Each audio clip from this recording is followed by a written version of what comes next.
हे भगवान, आज मेरे जाल में कुछ मछलियाँ फंस जाएं। इतना बोलकर पायल जैसे ही जाल बाहर निकालती है तो देखती है कि एक घायल कछुआ उसके जाल में फंसा हुआ है। पायल जल्दी से उस कछुए को घर ले जाती है और उसकी पट्टी करती है। गोलू बेटा, ये कछुआ घायल है, अब तुम्हें इसका ख्याल रखना है।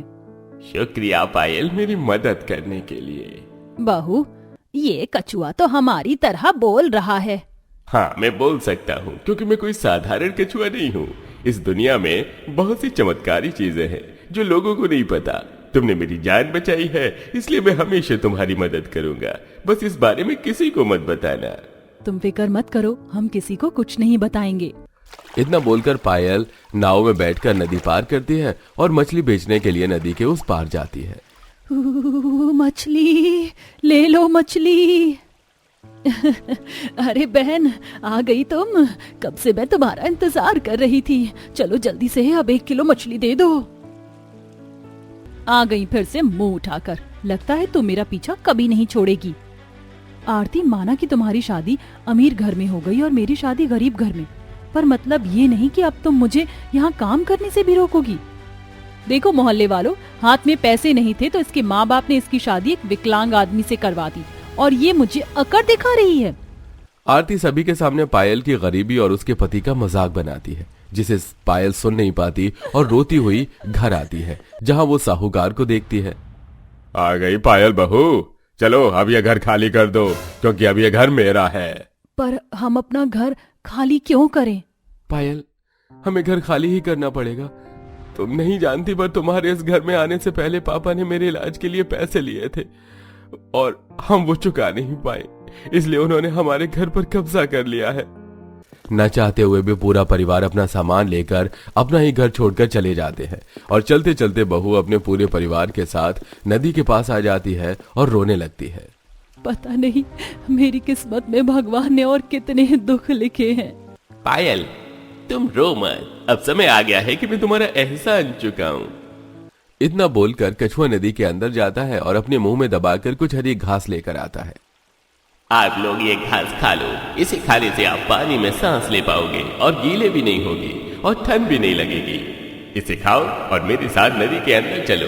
जब तक आप लोगों को नया घर नहीं मिल जाता, आप इस नदी में रहना। वहाँ घर, पैसे और खाने की व्यवस्था है।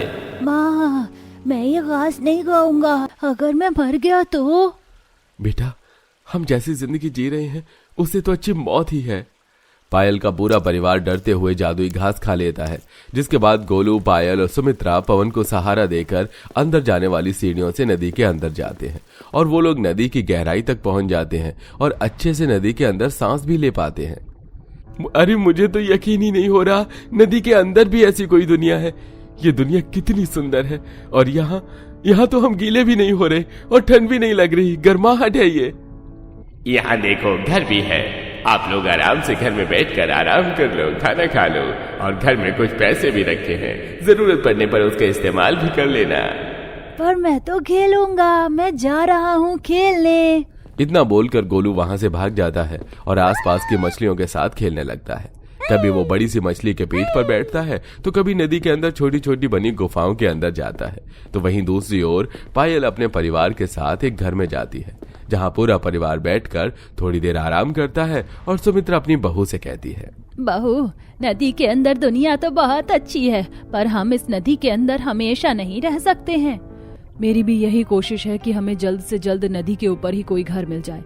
चलिए, मैं अभी आप लोगों के लिए खाना बना देती हूँ। ठीक है बहू, जब तक मैं गोलू को ढूंढ कर लाती हूँ।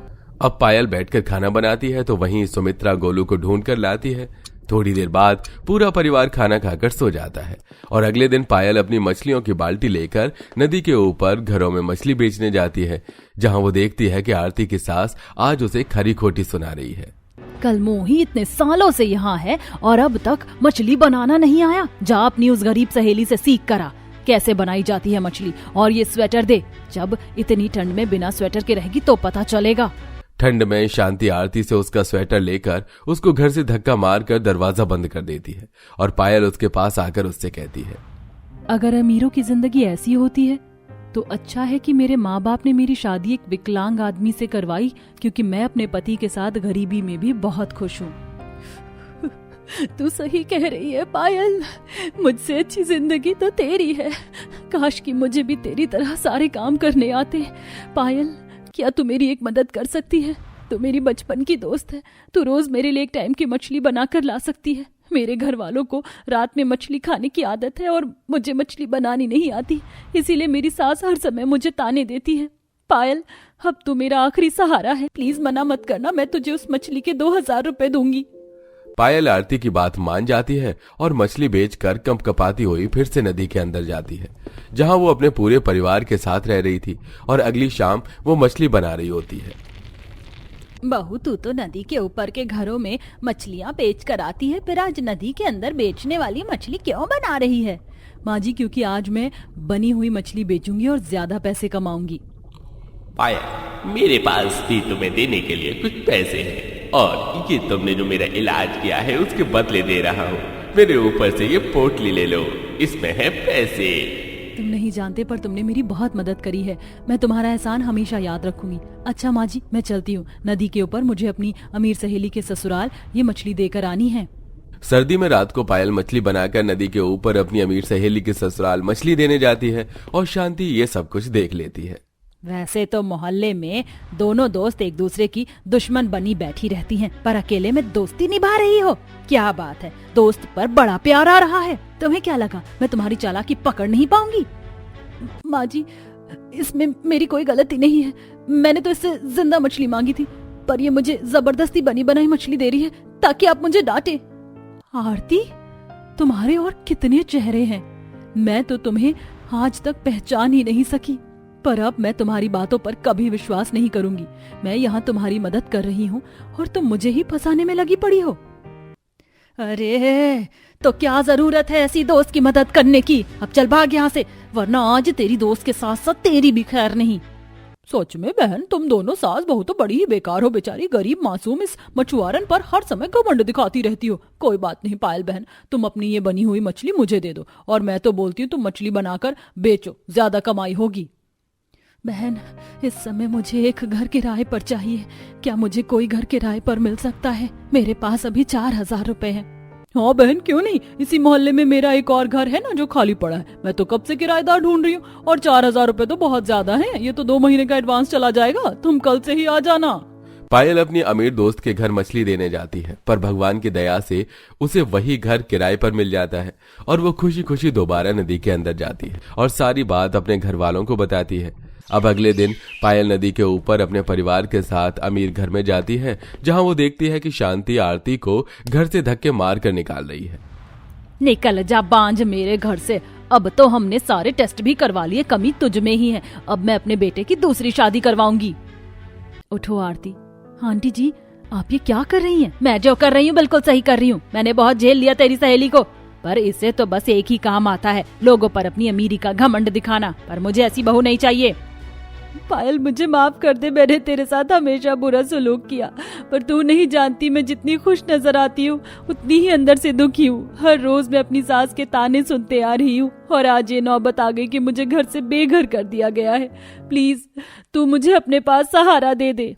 माफ करना आरती, पर तुझ पर दोबारा विश्वास करना मेरे लिए थोड़ा मुश्किल है, पर फिर भी मैं तेरी मदद करूंगी। तू मेरे साथ चल। माँ जी, आप सब घर में जाइए, मैं थोड़ी देर में आती हूँ। पायल अपने ससुराल वालों को घर भेजकर अपनी दोस्त आरती को अपने साथ नदी में ले जाती है, जहां वो चमत्कारी कछुए के पास जाती है और उसे सारी बात बताती है। बस इतनी सी बात, ये तो मेरे लिए बहुत आसान है। हमारी नदी में एक जादुई फल है जिसे खाने से सभी की दिक्कत खत्म हो जाती है। तुम वो फल खा लो, दिन में खुशखबरी मिल जाएगी तुम्हारी सास को। पायल, मुझे अपनी आंखों पर यकीन नहीं हो रहा। क्या तुम सच में कुछ दिनों से इस नदी के अंदर थी अपने ससुराल वालों के साथ? यहाँ तो बिल्कुल भी ठंड नहीं लग रही, पर क्या सच में वो जादुई समुद्री फल खाने से मैं गर्भवती हो जाऊंगी? आरती के मन में बहुत सारे सवाल थे और तभी कछुआ उसे जादुई समुद्री फल लाकर देता है, जिसे खाने के बाद आरती और पायल नदी के ऊपर वाले घर में जाते हैं और 2 दिन बाद आरती की तबीयत खराब हो जाती है और टेस्ट करवाने पर पता चलता है कि सच में वो गर्भवती है। जिसके बाद शांति अपनी बहू को अपना लेती है और पायल जिंदा मछली के साथ अब घरों में जा जाकर पकी हुई मछली भी बेचनी शुरू कर देती है और अच्छी आमदनी कमाने लगती है। आशा है अनोखी कहानी आपको अच्छी लगी होगी। वैसे अगर आपको यह जादुई कछुआ मिल जाए तो आप अपनी कौन सी इच्छा सबसे पहले पूरी करवाना चाहेंगे, कमेंट में बताना ना भूलें।